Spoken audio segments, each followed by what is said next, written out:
நற்செய்தி வாசகம். மத்தேயு எழுதிய நற்செய்தி 9ஆம் அதிகாரம். ஆண்டவரின் உயிருள்ள வார்த்தைகள் 1-8 முடிய. இயேசு படகேறி மறுகரைக்கு சென்று தம் சொந்த நகரை அடைந்தார். அப்பொழுது சிலர் முடக்குவாதமற்ற ஒருவரை கட்டிலில் கிடத்தி அவரிடம் கொண்டு வந்தனர். இயேசு அவர்களுடைய நம்பிக்கையை கண்டு முடக்குவாதமற்றவரிடம், மகனே, துணிவோடிரு, உன் பாவங்கள் மன்னிக்கப்பட்டன என்றார். அப்பொழுது மறைநூல் அறிஞர்கள் சிலர், இவன் கடவுளை பழிக்கிறான் என்று தமக்குள் சொல்லிக் கொண்டனர். அவருடைய சிந்தனைகளை இயேசு அறிந்து அவர்களை நோக்கி, உங்கள் உள்ளங்களில் நீங்கள் தீயன சிந்திப்பதேன்? உங்கள் பாவங்கள் மன்னிக்கப்பட்டன என்பதா, எழுந்து நட என்பதா, எது எளிது? மண்ணுலகில் பாவங்களை மன்னிக்க மானிட மகனுக்கு அதிகாரம் உண்டு என்பதை நீங்கள் அறிந்து கொள்ள வேண்டும் என்றார். எனவே அவர் முடக்குவாதமற்றவரை நோக்கி, நீ எழுந்து உன்னுடைய கட்டிலை தூக்கி கொண்டு வீட்டுக்கு போ என்றார். அவரும் எழுந்து தமது வீட்டுக்கு போனார். இதை கண்ட மக்கள் கூட்டத்தினர் அச்சமுற்றனர்.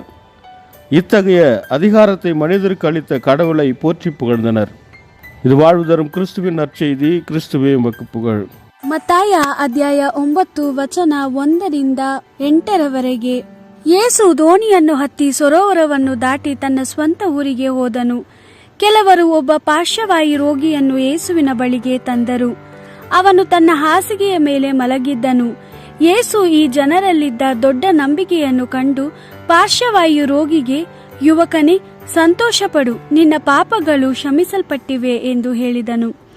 ಅಲ್ಲಿದ್ದ ಧರ್ಮೋಪದೇಶಕರು ಇದನ್ನು ಕೇಳಿ, ಇದು ದೇವದೂಷಣೆ ಎಂದು ತಮ್ಮೊಳಗೆ ಅಂದುಕೊಂಡರು. ಅವರು ಹೀಗೆ ಆಲೋಚಿಸುತ್ತಿರುವುದು ಯೇಸುವಿಗೆ ತಿಳಿದಿತ್ತು. ಆತನು ಅವರಿಗೆ, ನೀವು ಏಕೆ ದುರಾಲೋಚನೆ ಮಾಡುತ್ತಿದ್ದೀರಿ? ಯಾವುದು ಸುಲಭ, ಈ ಪಾರ್ಶ್ವವಾಯು ರೋಗಿಗೆ, ನಿನ್ನ ಪಾಪಗಳು ಕ್ಷಮಿಸಲ್ಪಟ್ಟಿವೆ ಎಂದು ಹೇಳುವುದೇ, ಅಥವಾ ಮೇಲ್ಗೆತ್ತು ನಡೆ ಎಂದು ಹೇಳುವುದೇ? ಆದರೆ ಮನುಷ್ಯಕುಮಾರನಿಗೆ ಪಾಪಗಳನ್ನು ಕ್ಷಮಿಸಲು ಭೂಲೋಕದಲ್ಲಿ ಅಧಿಕಾರವಿದೆ ಎಂಬುದನ್ನು ನಾನು ನಿಮಗೆ ನಿರೂಪಿಸುತ್ತೇನೆ ಎಂದನು. ನಂತರ ಯೇಸು ಪಾರ್ಶ್ವವಾಯು ರೋಗಿಗೆ, ಎದ್ದು ನಿನ್ನ ಹಾಸಿಗೆಯನ್ನು ತೆಗೆದುಕೊಂಡು ಮನೆಗೆ ಹೋಗು ಎಂದನು. ಆಗ ಅವನು ಎದ್ದು ಮನೆಗೆ ಹೋದನು.